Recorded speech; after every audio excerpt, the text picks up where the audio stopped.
نفس امارہ جو ہے وہ بعض دفعہ بگڑ جاتا ہے، اسی لیے لفظ لمامہ کی صورت پیدا ہوتی ہے، اور اس میں پھر ملامتی ہوتی ہے رمضان میں زیادہ، اور پھر شیطان کو باندھ کے اللہ تعالیٰ نیکیاں کرنے کی توفیق دیتا ہے اگر نیت نیک ہو تو.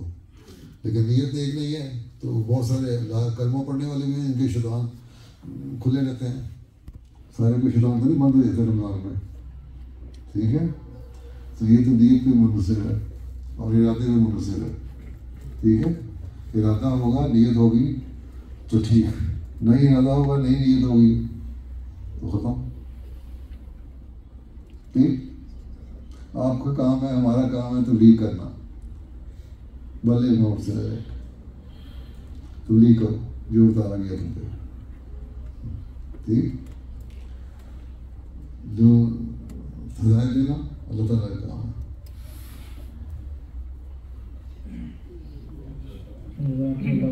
مطابق جو تقریر ہے یا لیکچر ہے مکرم محترم صداقت صاحب ملک انچارج جماعت احمدیہ جرمنی کا ہے. آپ کے لیکچر کا موضوع ہے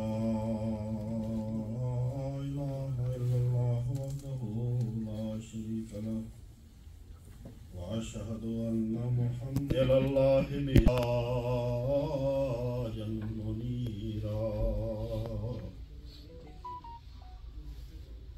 قبل اس کے کہ میں اپنے موضوع کی طرف آؤں، میرے ذہن میں یہ بات بار بار آ رہی تھی اور چہرے پہ ذرا سی مسکراہٹ بھی آ رہی تھی. جو میرے سے پہلے مقرر ہیں انہوں نے کہیں کہیں میری چراگاہ میں قدم رکھا ہے، کیونکہ میرا جو موضوع ہے وہ حضرت صلی اللہ علیہ وآلہ وسلم کے تبلیغ کے حوالے سے عملی نمونے ہے. تو مجھے محسوس ہوا کہ کہیں نہ کہیں وہ میری رکھ میں داخل ہوتے ہیں. تو میں نے سوچا کہ کیوں نہ میں ان کی رکھ میں داخل ہوں. تو یہ جب میں سوچ رہا تھا تو چہرے پہ کچھ مسکراہٹ بھی آ رہی تھی. تو اب میں ان کی رکھ میں داخل ہونے لگا ہوں. دو واقعات حضرت مسیح موعود علیہ السلام کے ایک صحابی کے بارے میں، مولانا غلام رسول راجگی صاحب کے واقعات آپ نے سنے ہیں. تو دو واقعات میرے ذہن میں آ رہے تھے کہ تبلیغ کے لیے حضرت مسیح موعود علیہ السلام کی صداقت کے حوالے سے مدراس میں ایک جلسہ تھا اور جلسہ ہو رہا تھا. ایک پنڈت جلسے کی صدارت کر رہا تھا اور جلسہ بڑا اچھا چل رہا تھا اور ہلکی ہلکی بارش شروع ہو گئی. انہوں نے تو بتایا نا بادل بن کے آئے، تو وہاں بادلوں سے بات آگے نکل گئی تھی. بارش شروع ہو گئی ہلکی ہلکی. اب جب ہلکی ہلکی بارش شروع ہو گئی تو لوگوں نے بعض نے اٹھ کے جانا شروع کر دیا. جلسے کا ماحول جو بڑا اچھا چل رہا تھا وہ خراب ہونا شروع ہوا. تو تقریر چل رہی تھی ایک مربی صاحب کی جو مولانا غلام رسول راجگی صاحب کے نائب تھے. وہ تقریر کر رہے تھے اور مولوی صاحب بیٹھے ہوئے تھے جلسے میں. تو جب یہ ماحول خراب ہونا شروع ہوا تو حضرت مولانا غلام رسول راجگی صاحب بھی پیچھے چلے گئے اور پیچھے کھڑے ہو کے تو انہوں نے بھی آسمان کے اوپر آسمان کی طرف نظر کر کے تو کچھ بولنا شروع کر دیا. بہرحال بارش رک گئی، جلسہ کامیاب ہو گیا.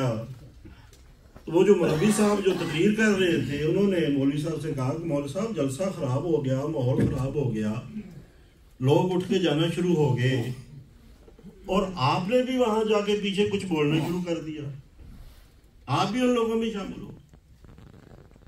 کہتے میں نے بولنا نہیں شروع کیا تھا، میں تو بادلوں سے مخاطب تھا اور بادلوں سے میں یہ کہہ رہا تھا کہ تم نے احرار والا کام کب سے کرنا شروع کر دیا.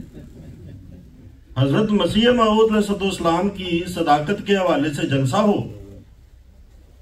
تو اس جلسے کو خراب کرنے کے لیے تو احرار آتے ہیں اور تم آگے ہو اور تم نے احراریوں والا کام شروع کر دیا ہے. اس لیے یہاں سے چلے جاؤ. اور اگر میں تمہیں 2 منٹ دیتا ہوں کہ 2 منٹ کے اندر یہاں سے چلے جاؤ. اگر نہیں جاؤ گے تو میں پھر خدا کے زور تمہاری شکایت کروں گا.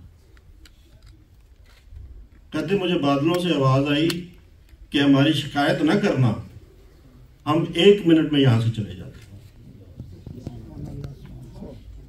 اور 1 منٹ میں وہ چلے گئے. بارش رک گئی اور جلسہ خدا تعالیٰ کے فضل سے کامیاب ہو گیا. یہ تھے حضرت مسیح موعود علیہ السلام کے صحابہ. خوش کے حوالے سے ایک دفعہ آپ دورے پہ گئے ہوئے تھے، تبلیغ کا دورہ کر کے، تو گھر ابھی پہنچے ہی ہیں. ایک تھیلا ہوتا تھا، وہ تھیلا اپنی اہلیہ کو دیا کہ یہ لو. تو رکا آ گیا. حضرت خلیفۃ المسیح ثانی کا پتہ چلا حضور کو کہ مولوی صاحب واپس آ گئے ہیں اور فلاں جگہ پہ مولوی صاحب کی ضرورت ہے. ابھی گھر آئے ہی ہیں اور وہ رکا آ گیا، رکا لیا پڑا کہ فلاں جگہ پہ پہنچو. اور مولوی صاحب نے بیوی سے کہا کہاں ہے میرا تھیلا، لاؤ. کہا ابھی تو آپ آئے ہیں اور ابھی پھر جانے لگے ہیں. انہوں نے کہا بس حکم ہو گیا، اب حکم ہو گیا، اب جانا ہے. بیوی نے کہا میری بھی طبیعت ٹھیک نہیں، گھر میں ہم نے بھینس رکھی ہوئی تھی، انہوں نے، وہ بھی بیمار ہے، تو آپ اب چل پڑے ہیں. کہتے بس حکم ہو گیا، میں نے تو جانا ہے.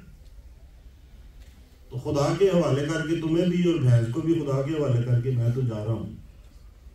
چلے گئے. ظاہر ہے تو انسان فکر تو ہوتی ہے، بیوی کی فکر بھی تھی، بہن کی فکر بھی تھی. رات کو سوئے تو خواب دیکھا، اور خواب میں اللہ تعالیٰ نے آپ کو یہ بتایا کہ اگر سورۃ تغابن پڑھ کے بھینس کے اوپر پھونکا جائے تو بھینس ٹھیک ہو جائے گی.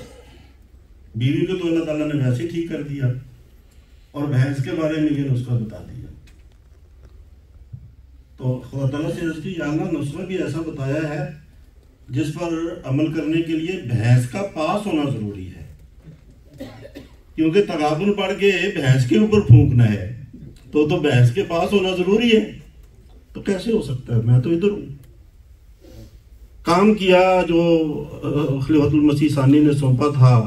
کام کرنے کے بعد جب واپس گھر گئے تو خدا کے فضل سے بھینس بھی ٹھیک اور بیوی بھی صحتیاب.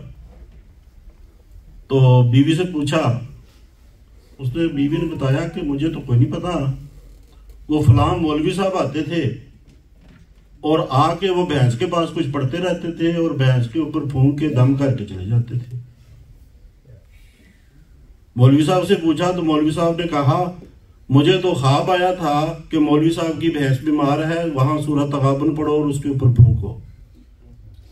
تو میں تو بس اس خواب کے نتیجے میں وہاں جا کے دم کرتا رہا. اب دیکھیں کہ جو تبلیغ کرنے والے ہیں نا، اللہ تعالیٰ ان کی ضرورتوں کا خود کفیل ہو جاتا ہے. جب تک انسان، حدیث ہے کہ جب تک انسان خدا کے کام کرتا رہے گا، خدا اس کے کام کرتا رہے گا. کیسی شان کے ساتھ یہ حدیث پوری ہو رہی ہے اس وقت. ہم خدا کے کام کرتے رہے، ہم دین کے کام کرتے رہے، تبلیغ کے کام کرتے رہے، خدا ہمارے کام کرے گا. ہم اپنے کام کریں، پتہ نہیں کیسے کرتے ہیں، اپنی طرف سے صحیح کرنے کی کوشش کریں، وہ بگڑ ہی جائے. لیکن جو خدا ہمارا کام کرے گا وہ بگڑ تو نہیں سکتا نا. اس لیے خدا تعالیٰ کے ساتھ ہم اگر یہ عہد باندھ لیتے ہیں اور خدا تعالیٰ کے ساتھ ہم یہ سودا کر لیتے ہیں کہ یا اللہ ہم تیرے کام کریں گے، تو ہمارے کرتے رہنا جیسا کہ تیرا وعدہ ہے. پھر دیکھیں کہ اللہ تعالیٰ کیسے ہمارے کام سنوارتا ہے. وہ آیات جو قرآن کریم کی میں نے آپ کے سامنے پڑھی ہیں، ان میں اللہ تعالیٰ نے نبی کریم صلی اللہ علیہ وآلہ وسلم کو مخاطب کیا ہے. اگرچہ ہم سارے بھی اس کے مخاطب ہیں، لیکن اول مخاطب نبی کریم صلی اللہ علیہ وسلم. اور فرمایا یا ایھا الرسول، اے رسول، بلغ ما انزل الیک، جو تیری طرف اتارا گیا ہے تو اس کو لوگوں تک پہنچا دے۔